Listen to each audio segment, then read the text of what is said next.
Kimbangu nan mutu abimisi yo. Nazar ko besoin de binu bo bimisanga ite. Le 4 octobre na Tongo,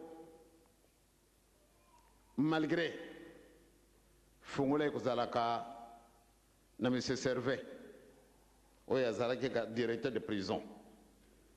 Kasi na Tongo bakuti iye avwandi na porte ya ndako na ye. Mingi na kati na bisu tosi tomoni yango.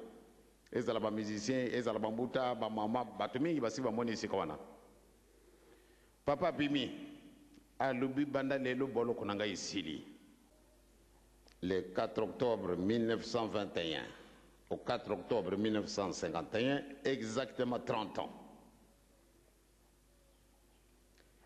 Mais nengeni wana